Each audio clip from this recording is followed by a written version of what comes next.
Hi, and welcome back to Newswire LA. I'm your host, Chin Thomasangsi. And before we throw it back to Jefferson Park, I just wanted to take a few moments and remind you that programs like the one you're seeing here and others in the area are very important to this inner city community. If you really think about it, within that general area, there are several projects in motion. You've got new building projects, you've got light rail projects, and you've got maintenance projects that graduates of this school, if they had the training and the certification, could tap right into. And now we're going to take you through a room-by-room tour of the facility. Don't be fooled by its size, because you're going to have a lot of knowledge being taught within these walls. And that knowledge is going to turn into a lot of long-term jobs for members of this community. So think about it as we go back into this final segment. Let's take it back to Jefferson Park. So what we have here is? We have different type of fluorescent lighting. As you can tell that this diameter is smaller than these right here. Okay. So this is like a T8 and a T12, various types of other fluorescent, circular, and U-type lamps. And where would you use this particular one versus these? It depends on your grid for your drop ceiling. This right here can actually put above the ceiling where you would have lens on the bottom of the ceiling, but these are basically for industrial and commercial use, the real long ones. Even this type right here. But this type right here is also used in your 2x4 drop-in fixture, which is basically commercial use for that. And then we have the different types of PLs, the little fluorescents here, which have a little ballast inside, incandescent bulbs, your high pressure sodium, metal halide, and your quartz lamps.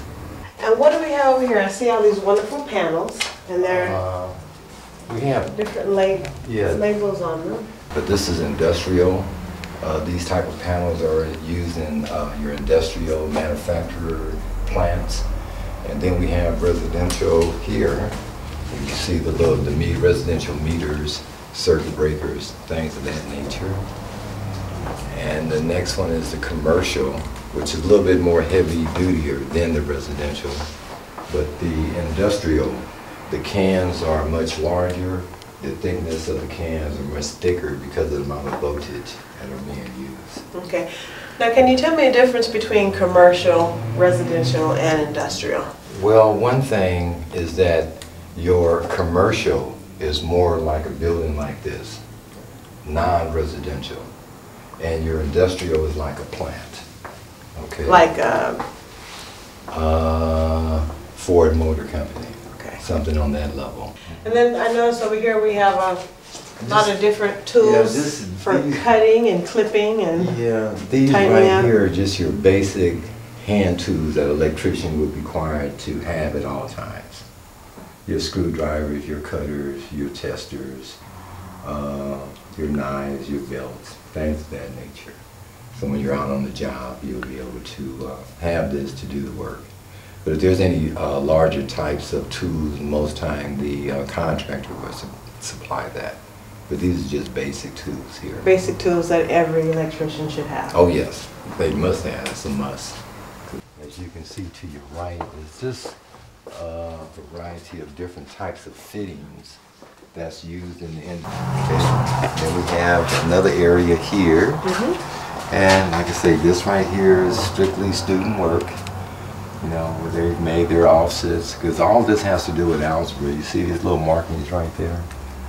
Now they have to measure and use calculations to make these bends. So that's where the algebra comes in.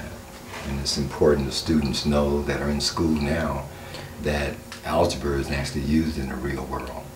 So there's a reason for that. That's very good to know, because when I was taking algebra, I'm like, well, what am I going to use this for? And then when I got to geometry, I was like, no. I just need arithmetic to count my money. See, that works sometimes. Right. Okay. And so all of these are different students. Yes. That you're working with this whole entire wall. Yes. Different program, little notes and things. We have one student come in after he completes everything. He'll take everything down, take it apart, then another student will come and reassemble it. except for the pipe, because each student has to bend their own pipe. Okay, So bend their own pipe. Oh yes, because that's the skill right there, being able to go from A to B. Now, when you say bend, obviously that doesn't mean specifically bend. Yes, there's Oh, an actual okay. tool. The pipe is straight, like this is just like a straight piece of pipe here, and it'll fit in a bender, and you can actually make that bend to do whatever you want to do, depending on your skill level. Because you have to run different angles and go around different corners and shapes like that, so like that. Wow. So. And this becomes this. Yes, yes.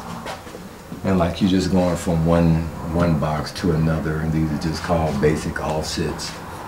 And you have to go from that area. And so, Okay.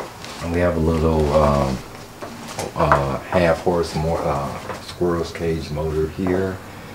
The control panel right there, and this is where the funding. This is why we're trying to get funding, so we can get more motors and more equipment so we can train the students, because that's very, very important. And we're just working on a shoebox right now. This is something just to give you a general idea of what a motor does and how a motor is hooked up and for what purpose. We have a little computer here that we can do simulations also, and installations and stuff for motors. Now, in the process of getting your funding, because I do notice that your computers probably do work very well, but are a bit outdated in that we move very fast in our technology world. Would you also be looking for updated computer systems as well? Oh, yes. So then in your seed money, it would include some of those non-electrical learning devices that you would need. Exactly, where the student can actually interact with the computer online and actually do assembly online. That's it. Now there's another part of electrical that's called programmable logic control. Okay. And that has to do with lighting systems, air conditioning systems, and you really need a computer background. And this is something else that we're going to be teaching at the Institute here, because there's a lot of schools that are not even touching on this. Okay. That's just a whole different area. New innovation for you as well. Yes, yes. In addition to what you already have. Exactly. We're sort of hoping that at some point that we get this up and running, that we'll be able to have a program inside the penitentiary, inside juvenile halls. I mean, people, they're getting a lot of time, so they're just sitting there idle. And they can actually start taking classes online to do their 720-hour curriculum, so when they get out, they have that behind them, and then they can start their 8,000 hours. Right. So it sounds like your concept is expanding beyond just the walls here. Oh, yes. And you want to reach those individuals who the society basically says are at risk, quote unquote, or unreachable, unapproachable, and what you want to do is give them a skill, because with the skill that could change their whole perception on how they approach life. Yes. I Just agree an with you opportunity. 100%. It's an opportunity. I agree with you 100%. Because a lot of times people get involved in things because there's no other alternatives.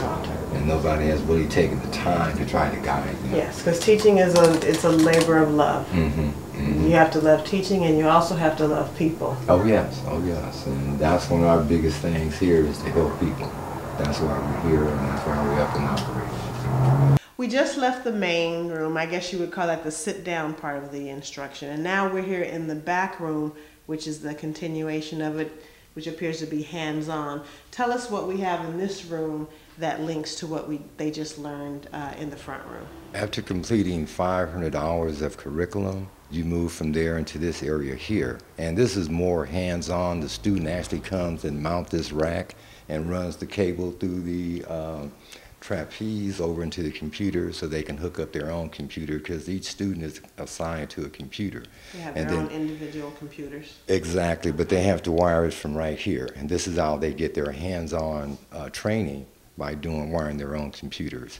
Then we get into the area right here where we have more different parts that has to go with this here, this system. Punch downs, cabling right here. Then we have the closed circuit TV, the different type of cameras, the recording systems, the security, and then we have the array system for the solar, in addition to fire alarm systems. So once a student completes his 720-hour curriculum, then he may decide, I might want to master voice data, security, or solar. It's really up to him, but he'll have a good general idea what's involved once he leaves our training program. So it's like a concentration or a discipline. The overall is electrical work, and they specialize in fire alarms or solar or closed circuit TV or voice and data. They can specialize. Yes, yes. If they decide that they don't want to do all just strictly electrical, they can move into a specialty and master that and get employment, become a contractor by doing that. Well, that's it for Newswire LA here at DeRusso Electrical Institute. I'm glad that you joined us, and I hope that you spread the word so we can get this school up and running. And that's it for our look at the DeRusso Electrical Institute. If you or anyone else you know can help with this situation regarding funding, please drop us a wire here at Newswire LA. You can use this email address, newswirela@gmail.com. For everything Newswire LA, follow us on Facebook and Twitter at Newswire LA. That's it for this broadcast. I'm Chin Thomas-Sanksy. We'll see you back here next time.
Coming up on Newswire LA, Austin Dragon, City Council candidate. Austin, the current state of affairs in Los Angeles is dire. And so I want to know from you, what are your thoughts on politics and how government is currently run in Los Angeles? And in your grand scheme, what would you do to restructure it? Yeah, that's a real big question, because part of the problem also is the state, because the state has their hands in so much. Really, I think it just comes down to the leadership. If we can just start there, get the right people in office who really look at their office as public service rather than they are royalty. And we are just the little peons out here in Los Angeles. If their bottom line is, I'm going to do right by my community, I'm going to get things solved, rather than I'm looking for my next higher office, then things will dramatically change. But it really comes down to the leadership, and that's what we don't have. And once we have those leaders that have the right priority, their heart in the right place, we start getting things done, then we could start looking at some of those other issues, which include the state, which is meddling. I think they just meddle too much. Then we have the county has a piece of the pie, then we have the federal government, so we have all of these actors in what goes on in our city. So that really is a problem, but it starts with the leadership in City Hall. Okay. Stay tuned for more news on this Westlake Signal station.